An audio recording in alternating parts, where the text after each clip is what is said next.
Good morning. Welcome to church. If you're new here, my name is Seth. I'm one of the pastors here at The Well. Quick poll to get us started this morning. How many of you have ever, at any point in your life, had parents? Okay, a few of you are liars. Now that we've got that out of the way. I was thinking recently about, you know how when you're a kid and you're growing up, regardless of whether your parents were awful or if you had the best parents in the world, you kind of get to a point where you start thinking, you're like, I don't even know if I want kids, but if I do, I know what I'm going to do different, right? And you start to plot that kind of stuff out. And so I remember thinking about all the different things that I would do as a parent and what sort of parent I would be. And so before Felicity, our oldest daughter, before her, Katie and I, we would discuss what kind of parents we were going to be, what kind of rules there would be in our home, how we would approach certain things. Hindsight, I think that we actually came up with more rules for ourselves than we did for kids because, let's be honest, our experience to that point was parents, not children. And so we're like, I know how the parents could be better. And so we came up with all these rules for ourselves. So as an example, we determined that anytime our kids would ask the question, why, we would give them an answer. Because there would be in my house no, because I said so. Because when I was a kid, I hated because I said so. I had a very inquisitive little mind. I wanted to know everything. And so I would ask why a lot, and I'd get because I said so. And I'm like, I wouldn't have asked you the question if I just wanted you to say because I said so. I want to understand why. So I decided that that was going to be the rule in our house, is that we would always answer why. Is anybody curious how that's gone to this point? I am happy to report that I have perfectly followed all of my own rules. Because as a parent, you can change the rules whenever you want. And so I can move the finish line, and it's really convenient, honestly.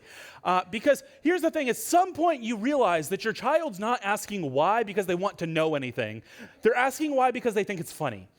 And there is something ingrained in the human nature that when that why is asked for the millionth time, there is something inside of you that explodes and says, because I said so. Why can you not just acknowledge that I am your father and I know more than you do? You're 3, okay? Because I said so. It just happens. And so now that law in my household has been abolished. The finish line has been moved, and we'll try again with a new finish line somewhere else. And this is kind of what we're talking about in the scriptures today. If you haven't figured it out yet, we're in Matthew chapter 5. Probably could have guessed that by now. But Matthew chapter 5, verse 17, and here's what Jesus says. He says, do not think that I have come to abolish the law or the prophets. This is a way to refer to the whole of the Old Testament, okay? So don't think that I've come to abolish the law or the prophets. I have not come to abolish them, but to fulfill them. Now, let's set the stage here some, okay? Has anyone in here ever read through the Old Testament and been a little bit confused by the laws? Yeah. We still have some liars in here. Interesting. I'm on to you guys. Now, has anyone in here maybe you started your Bible in a year this year and you got to Leviticus and you gave up? Don't raise your hand for that, okay? But we know who you are, okay? We know who gives up when they get to Leviticus, and it's most of us. It's the vast majority of us. And that's actually normal, because the reality is that the law is not as easy as do this, don't do that. That's what we want it to be. We want black and white, but it's not black and white. It's not as easy as just do this, don't do that. We want the law to just be something I can check the list and I can be certain that I'm doing the thing right and I'm good. I've got the right boxes checked. I have the wrong boxes left blank. We're good to go. But it's not written like that. The law was written assuming the people who were reading it were living in a particular time in a particular place. So let me give you a little bit of an example of how this works. Leviticus chapter 19:19. All of you have this memorized, right? Leviticus 19:19. Do not plant your fields with 2 kinds of seed. It's our favorite law, right? We all meditate on that one. Think about it often. We know there's laws like this in Leviticus. Laws like don't use 2 different kinds of fabric in your clothing and things like this. And we get confused about these kind of laws, and this is why we give up, right? And so here's the thing. So this says, do not plant two kinds of seeds in your fields. My wife is currently planting a garden in our front yard, okay? And some of you are like, the front yard? Why not the backyard? Children. There you go, children. So we have a lawn, our front yard is no longer a lawn, but it's now a garden. And I don't know what all she's planting out there, but what I do know is that my wife is the master of chaos. I've labeled her as a chaos gardener. And I was actually talking with a friend about it the other day, and he's like, what does that mean? And I took a picture of our front lawn and sent it to him. And he was like, oh, okay. So there's like 4 different trees planted out there. There's like this big trellis for something. And I'm pretty sure when she was sowing seeds, she mixed them all up in a bucket or something and then was just like skipping and throwing them. I think that's what happened. And so here's the thing. Here's the thing though. None of us are going around looking for people who are planting 2 different kinds of seeds and calling them out as covenant breakers. We're not like driving by like, those pagans are at it again. Darn Philistines, man. They just keep planting 2 kinds of seeds, right? We don't do that. Why? Because even if we if we're not in a place to wrap our minds around the law fully, there's something in us that still understands that these laws were written to a particular people in a particular place at a particular time. We still get that to some degree, right? And that's why we have to further unpack this a little bit, though. Now, Dan Kimball, he's got this book called How Not to Read the Bible. It's a great book, actually. You're welcome to read it. But in his book, How Not to Read the Bible, he actually breaks down this passage.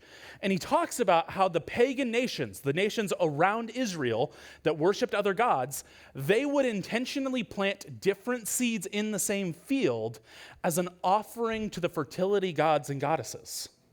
So they'd plant these different kinds of seeds together, hoping that it would yield a more abundant harvest. And God of Israel is saying, not you. Not going to work that way for you. Because when people see your fields bringing an abundant harvest, they're going to look and say, but you didn't do the thing, so how is your field abundant? Yahweh. It has to be their God. And so we can know that this is still kind of how we can unpack these laws today, right? So here's what happens. During the time that Jesus was giving this message, there were these people called the Pharisees. And the Pharisees would have looked at laws like this law, and they would have understood that God created this law so that Israel, his covenant people, would avoid the practices of the pagan nations around them. So that when God did provide the harvest, it was clear who provided the harvest. And so they would have known that, and yet they also simultaneously would have been asking, what's the modern application? Do you see what I'm saying? And so maybe we're planting 2 different kinds of seeds in the field together, but is there an application to which we can say, I want to make sure that if I have any success in this life, that people know that it was God's favor. It's not because I played into the system. It's not because I sold my soul. It's not because of any other reason. It's because of God's favor. And so we see how the Old Testament law still actually has some relevance in our lives. And so during this time when Jesus was speaking, you had a couple different groups of people. You had the types of people who were hyper-Torah observers. And Torah just means law, okay? So this is all the Old Testament laws you can think of. That's what we're talking about. And you had these people who were hyper-Torah observers. They were doing everything they could to, as rigidly as possible, follow these laws. And at the same time, you had some people who looked at the law and thought, well, we'll keep the moral parts, but I'm still going to go hang with my friends at the Colosseum. And circumcision, is it necessary? I feel like we can just kind of skip that part, right? You're uncomfortable, but you get it, right? And here's the thing. We are living in this same kind of reality today. We have Christians who interpret the laws so loosely that there's no way to even know if they're following Jesus or not. There's no way to identify whether they're a Christian. And then we have those who are so rigid and so legalistic on the laws that we wonder if they've ever loved anyone or anything in their life, right? We have both sides. But then these people see Jesus coming onto the scene, and they're seeing that his interpretation seems to be so incredibly different than that of the Pharisees. There's something unique about the way that Jesus reads his Bible compared to the religious elite. And so what do we do with that? And what's interesting about this passage is that we can almost imagine it as sort of a conversation, because Jesus is really good at, when he's talking to people, knowing what the objections are gonna be. Have you ever listened to somebody that when they talk, you're thinking, oh, I gotta ask this question, and then like 2 minutes later they address it and you're like, oh, okay, I got the answer, right? It's kind of how Jesus talks. He's saying things and you have questions, but then he addresses the answer. So if we kind of put this in our minds as if it's a conversation, I think it helps us to unwrap this a little bit better. So you can almost imagine somebody in the audience who would have heard Jesus say this, and then they would say, now, Jesus, I've heard that there are some people saying that you're kind of loose with the Sabbath. So are you really here to honor the Torah and the prophets? I feel like I've heard different. To which Jesus responds in Matthew 5:18. He says, truly I tell you, until heaven and earth disappear, not the smallest letter, not the least stroke of a pen, will by any means disappear from the law until everything is accomplished. And so we can hear that and we can say, okay, perfect. So Jesus is respecting the law. Jesus sees the Old Testament and he has some sort of respect for it at least. And he gives this example of how secure this is actually.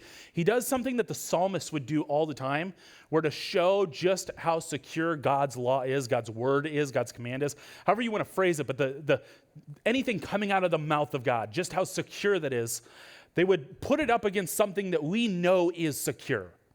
That's the world that we live on. Has anybody here ever lived a day where the sun didn't rise? Right? We just know it happens. Every day, without fail, the sun rises. Every day, without fail, the sun sets. And there is nothing you can do to stop it. In fact, there's nothing you can do to make it happen. It is fully out of your control, and yet it is so reliable.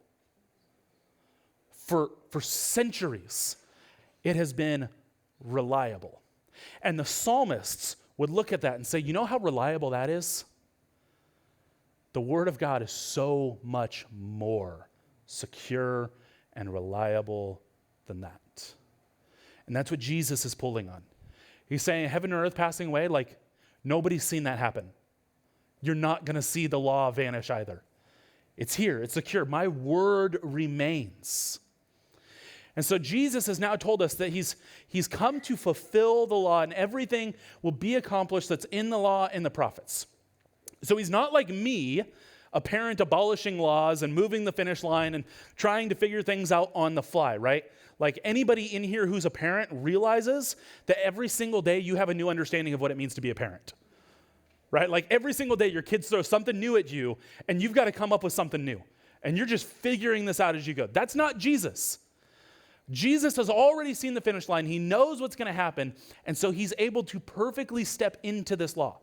And so Jesus is actually respecting the laws in a way that brings clarity. It's kind of like all along, we've had just this to follow. We've got an image here. Anybody know what song this is? I did see a hand raise, but I'm not going to let you answer it yet, okay? Now, if you can read music, you might be able to figure it out, right?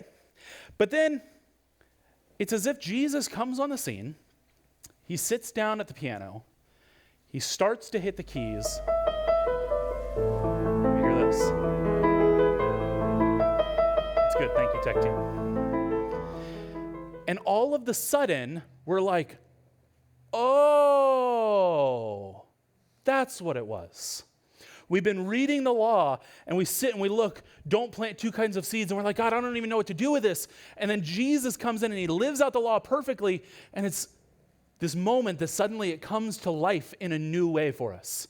It's as if we've taken a two-dimensional picture off of a page and it's become three-dimensional. It's become something in our reality that we can interact with, we can talk to it, we can touch it, we can smell it, we can feel it. It's real. That's what Jesus has done to the law, is he's put life to it. He showed us that this is what we were supposed to be experiencing all along with the law. And so then we see that Jesus would likely be hit with another question. Somebody says, okay, so Jesus, you're saying that you're here to honor God's will revealed in the Torah. To which Jesus says in Matthew 5:19, he says, listen, anyone who sets aside one of the least of these commands and teaches others accordingly will be called the least in the kingdom of heaven.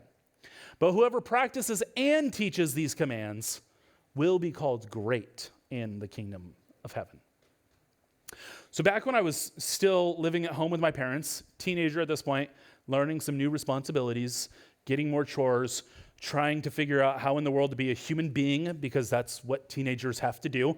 I remember one year in particular that my dad decided that this year I was going to help to hang up the Christmas lights. I was going to get some more responsibility. I was hanging up the Christmas lights, and I don't blame him, because now as a dad, I don't want to hang up the Christmas lights, right? So I get it. So we both went out into the front yard. He got the ladder out. He showed me how to put the ladder on the house in a way that it's not going to tip over and fall, that I'm not going to kill myself, anything like that. All things that parents should do for their teenage children, right? And he shows me how to use the staple gun, because once again, teenagers are, for some reason, we're like, staple gun, perfect. And who knows what's going to happen, right?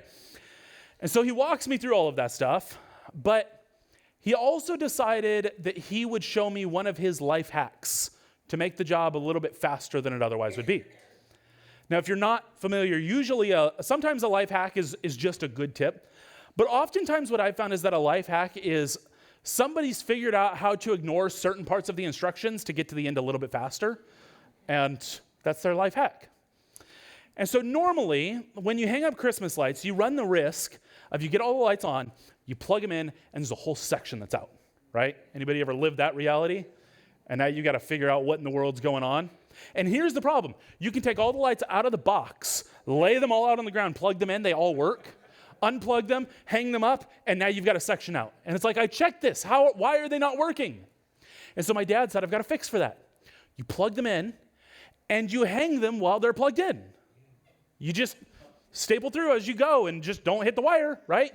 Which is great in theory, but for me, it was not so great in practice, because I did hit the wire. And what I remember is being on the ladder, hitting the staple gun. I think that I screamed. I don't entirely remember. And all of a sudden, I was looking at the sky. And that's where I was. I got really familiar with 120 volts that day, which actually isn't that bad. It's worse your first time, but it gets better, which tells you how well I learned my lessons. But now here's the thing.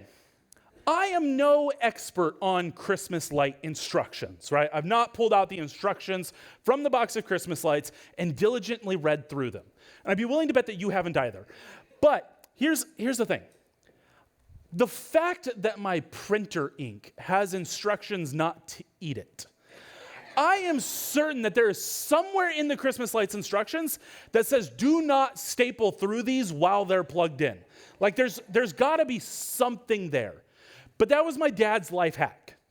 And Jesus is coming on and he's telling us, he's like, listen, I recognize there are people who think they have found the life hack to the law.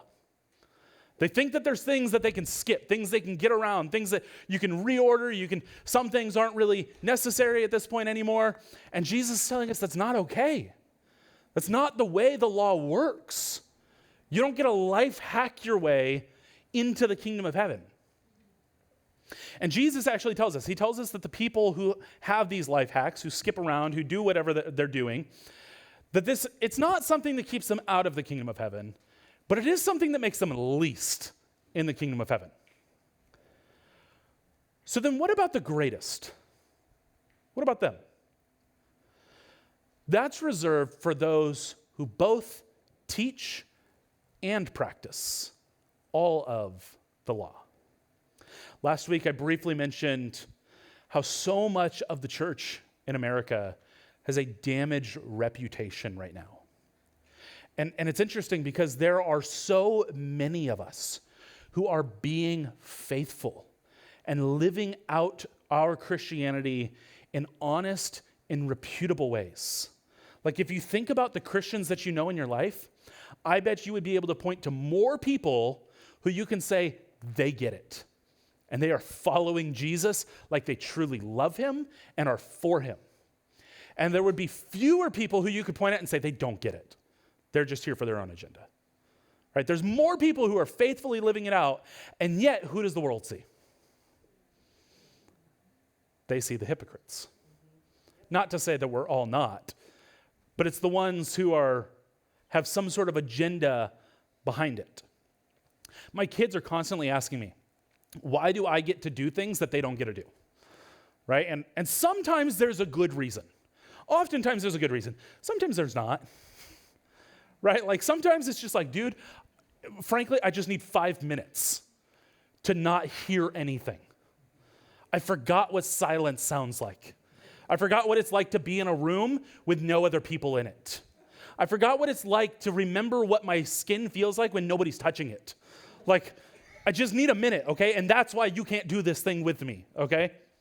So sometimes there's a good reason, sometimes there's not. But here's the thing. If my kids are noticing that I will say things or I will do things that they cannot say or do, if they're noticing that, then it stands to reason that if there are those in the church who are treating the law as a bunch of do's and don'ts, and then not even following those do's and don'ts on their own, that the world's going to see it. And quite frankly, why would they want to be a part of something like that? If that's the way that we're painting Jesus to the world, why would they want to hitch their wagon to him? And so here's what Jesus is doing. And here's why we have to go through the whole Sermon on the Mount and not just pick out little portions of it, right?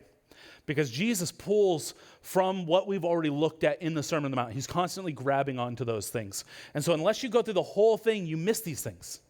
What Jesus is doing is Jesus is teaching us how to lead and how to live out the law with a pure heart. Remember, that was one of the last things that Jesus said in the Beatitudes. Blessed are those who are pure in heart. And Jesus says that the kingdom is here now. It's not fully realized, but it has touched down. And this means that there are people who are partnering with Jesus in his vision for the kingdom being on earth as it is in heaven. And these are people who are living their lives out of a pure heart. And a pure heart is just somebody who is totally the same person on the inside as they are on the out. Somebody who is through and through authentic. And it's the person who's not teaching you the rules begrudgingly. It's not the person who's teaching you the rules that they don't plan to follow. It's the person who's excited to show you how to follow the rules like them. In fact, I would say that the person who's truly living this out through a pure heart is the person who's not even thinking of this as rules. It's the person who is compelled that God has cast this vision of this life, of this relationship with him, and sees that he gave the law as a means of showing us a better way to live, and that this person is simply excited to step into that kind of life. This person's just excited to be a part of that. So I've started doing this crazy thing recently, and no one here is allowed to judge me for it, okay? Okay? Gosh, you guys are sketchy. So I've started doing this crazy thing where when I drive, which is not often, but when I drive, I actually drive the speed limit. Like, I set my cruise control so I'm not even going a single mile an hour over the speed limit, okay? Which I know is insane because nobody does that. And I'm pretty sure that when I took my driving test, I didn't even do that. I was like 5 to 7 miles an hour over the speed limit in my entire driving test. And the instructor's just like, yeah, that checks out. We're in California. That's what everybody does. Nothing I can do about it, right? This is how we live our lives. And I want to say this, that there is nothing in this that makes me feel like a better person about any of this, because in fact, what I've realized is that so many more people are frustrated with me and annoyed with me because they're trying to go 90 miles an hour down Claws, and I'm like, it's 50 miles an hour, guys. And I'm just cruising. And I'm like, It feels like it's kind of slow, but, it's just what it is. You go, yeah, we don't have to get into more of it. But here's the thing. What changed in me? Okay, and again, I want to make this very clear, and I'll break this down more, that I'm not saying any of this out of arrogance. What changed is that God has compelled me that there is a better way to live my life. I don't need to rush anywhere. I'm still intentional about being on time. In fact, I have to be far more intentional about my time. But for the record, I've also found that speeding doesn't actually get me anywhere any faster. So I'm just throwing that out there for whatever you guys want to do with it. But here's the reason why this all matters, okay? I'll be honest with you guys for a second. I have found in my life that I am addicted to work. I am terrified of being called lazy. And so I feel like I have to perform. The world says you've got to hustle, you've got to grind. And I'm saying, okay, I will do it, and I'll do it better than anybody else, because the thing at the end of the day that I'm terrified of is being worthless. And I feel like some of you can resonate with that. And I feel like if I'm lazy, then I'm worthless. And so here's what's happening is it's almost as if Jesus is partnering with the law, like literally the law, to wrap his arms around me and tell me that even when I'm not busy, I am still deeply valuable and deeply loved. This is what Jesus does with the law. And it's almost as if now Jesus is pulling me aside again and saying, okay, Seth, now there's another step. What if you were to approach total obedience to me in this way? What if total obedience to Jesus meant a better way to live our lives? Meant more security in who we are? Meant ultimately more life to the life that we're living? That's what it means to truly teach and truly practice every teeny tiny law. And then it's as if Jesus is finally asked. The person says, okay, so Jesus, you're telling us how to follow God's will in the Torah. I get that, but I can go down the road to the Pharisees or the Torah teachers, and they can tell me that too. So Jesus says in Matthew 5:20, he says, listen, I tell you that unless your righteousness surpasses that of the Pharisees and the teachers of the law, you will certainly not enter the kingdom of heaven. Now, here's the problem in our modern context, okay? We love stories, right? We love stories. Like everything about our lives is wrapped around stories. We like to go see a movie. What makes a movie good? The story. What makes a book good? The story. What makes a video game good? The story. What makes a friend good? They have the best stories, right? We love stories. But there is a fundamental truth about stories. Every good story has a good guy and a bad guy, right? Every good story has a good guy and a bad guy. And our problem is that because we've already read forward in the story, we've already seen how Jesus responds to the Pharisees, we've built out in our minds, that's the bad guy. We've figured it out, the Pharisees are the bad guy, which is interesting because may I remind you that the Apostle Paul says that we wrestle not against flesh and blood. There is no person who is our enemy. There are no people who are our enemy. Our enemies are spiritual entities. And so we miss just how shocking this statement from Jesus truly would have been. Because here's the thing. Nobody cared more about Torah obedience than the Pharisees.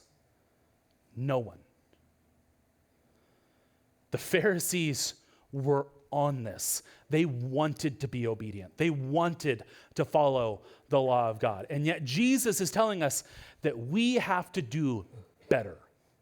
The Torah is all about righteousness. So if anyone is righteous, it must be those guys. It must be the Pharisees. And Jesus tells us that our righteousness has to exceed theirs. That should be terrifying, church. That should be terrifying. Because here's the thing. Jesus mentions the teachers of the law. These would have been like the scribes, okay? In our context today, these are the certified Bible nerds, okay? These are the guys who are nerding out over the ancient texts. They're sitting in their rooms together, and they're reading through the Hebrew scriptures in the Hebrew, translating it into their language, writing the commentaries. And today, these may be the guys who are authoring your favorite books that have shaped your Christianity. Okay? And then Jesus mentions the Pharisees. And there's really no good one-to-one for the Pharisees in our modern context. There's no one person who does all the same things. But some of the things that Jesus gets on, see, we think of the Pharisees and we think of them as like these zealots for the law who want to make following God hard for the sake of their own power. But that's not really it. The Pharisees were these people who taught others how to apply the Bible in their daily lives, and they had some sway in the culture as well. It's almost like pastors in the Bible Belt, right? They every day, they're teaching, every week they're teaching how to apply the Bible in their lives, but these guys actually have some sway in the culture too. They've got some respect in the culture. People look to them. And so the people would have been shocked by what Jesus is saying, because these are certainly not the bad guys. And so we have to try to reorient our thinking a little bit to see what Jesus was really saying. If our righteousness has to exceed that of the Pharisees, then I guess nobody gets into the kingdom of heaven. That's what it sounds like. That would have been the overwhelming feeling. And what we fail to realize is we call out the Pharisees for being too strict on the law. Church, Jesus was more strict than they were. He was far more strict than they were. At first, people were looking at this guy, Jesus, and they're like, he's too loose with the law. But here's what happens. The rest of the weeks going up from now to Easter, we're going to be looking at passages where Jesus says, you've heard it said this, but I say unto you this. And what he's doing is he's saying, you thought the bar was here? Oh, this bar is so much harder to reach than you thought it was. There was so much more that I had in mind than you thought. This is far more strict than we ever thought. And so what this means is that Jesus, while he is calling us to this, he says, be holy as I'm holy. He calls us to be perfect as he is. And we know that that's impossible. We know that every single one of us in here is broken. What we realize is the righteousness that Jesus is calling us to. He's not just saying there's an impossible level of righteousness that the Pharisees hold, and so all of you are out. You're just, sorry, you're not good enough for the kingdom of heaven. What it actually means is that he's calling us to a different type of righteousness. Jesus' disciples are called to a different kind and a different quality of righteousness. It's not about the degree of righteousness, but it's about fundamentally reshaping the how of righteousness. Here's what Clinton Arnold wrote about the way that the Pharisees understood the law and how they pursued righteousness. He says, quote, the rabbis recognized a distinction between light and weighty Old Testament commandments and advocated obedience to both. Light commandments were those such as the requirement to tithe on produce, like in Leviticus 27:30 or Deuteronomy 14:22. While weighty commandments are those such as profaning the name of God or the Sabbath or matters of social justice, as in Exodus 20:2-8 or Micah 6:8, unquote. So in other words, they would categorize the laws into there's the big laws and there's the little laws. And we follow all of them. So we must be pretty great, right? And there are people in the society that are like, we'll follow the big laws, but the little laws, they're little laws. And so then when Jesus says that your righteousness has to beat the Pharisees, it kind of feels like, uh-oh. It kind of feels like, oh no. But then what Jesus does is Jesus is now saying, you've missed it. The Old Testament laws, the Old Testament commandments are not about these weighty laws and these light laws. The whole of the law is actually about love. It's all about love. And it's using love as a catapult to move humanity, to launch humanity and all of creation forward into the vision that God has always had for his creation. It's not about these big and little laws and trying to figure out the do's and don'ts. It's about allowing God to transform you into a being of love like he himself is. And Jesus came as the ultimate picture of love. He is the fullness of the love of God in human flesh. And he lived out a perfect life of love. And it was for that reason that he was able to die on the cross in your place, because he did fulfill the law. He filled it full. His love was everything that the law was pointing to. It was everything that the law desired. And that's why he was able to die in your place. So that ultimately, you could receive his righteousness. And that is how your righteousness exceeds that of the Pharisees. And this righteousness translates to being in right relationship with others. And we recognize that there's nuance to these right relationships, right? A good relationship with my wife is different than a good relationship with my coworkers. Like, we fundamentally understand that. And so if that's the case, then a right relationship with the supreme God of creation must look different. There's something different about it. 2 Corinthians chapter 5, verses 20 and 21. Paul says, "We are therefore Christ's ambassadors, and as though God were making his appeal through us, we implore you on Christ's behalf, be reconciled to God. God made him who had no sin to be sin for us, so that in him we might become the righteousness of God." Maybe you're here today because you're just checking Christianity out. You're unsure about this Jesus, and you've only heard of Christianity as a bunch of rules to follow rather than a better life to live. I want you to know that Jesus has seen you exactly as you are. The good, the bad, everything. He's seen you exactly as you are. And he thought you were worth taking the cross for you, to die on your behalf, so that you might take his righteousness on your behalf, so that you could be in right relationship with God himself. So if that's you, I want you to know that today's your opportunity. Today's your invitation. I'm going to be available up here at the end of services if you'd like to pray, if you'd like to ask questions, if you just need somebody to vent to because of the things in your life. I'm available for you. But for all of us, Paul wrote first that we are Christ's ambassadors. We go out on his behalf to be people of righteousness and to see righteousness in the world. And so here are our takeaways for this week.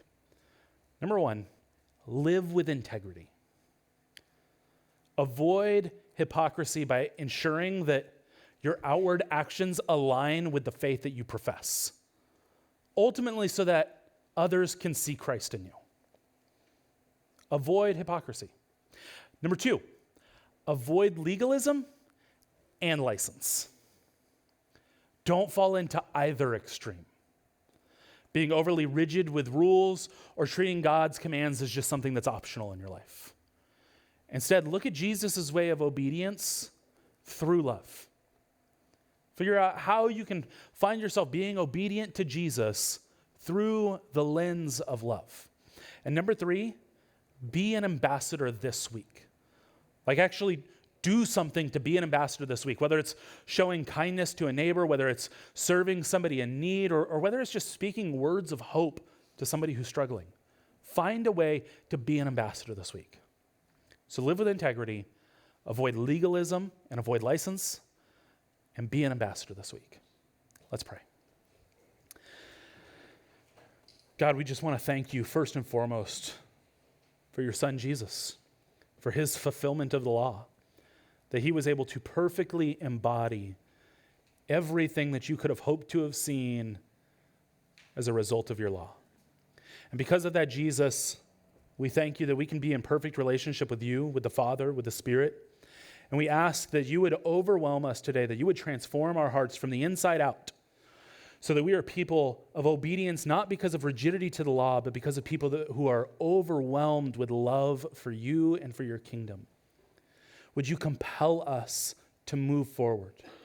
Would you cast a vision for us of your kingdom that is so enticing that we feel we have no other option but to pursue you boldly and with everything that we have? And so we give our lives to you this morning, Jesus, and we simply ask, use us. It's in your perfect name that we pray, Jesus. Amen.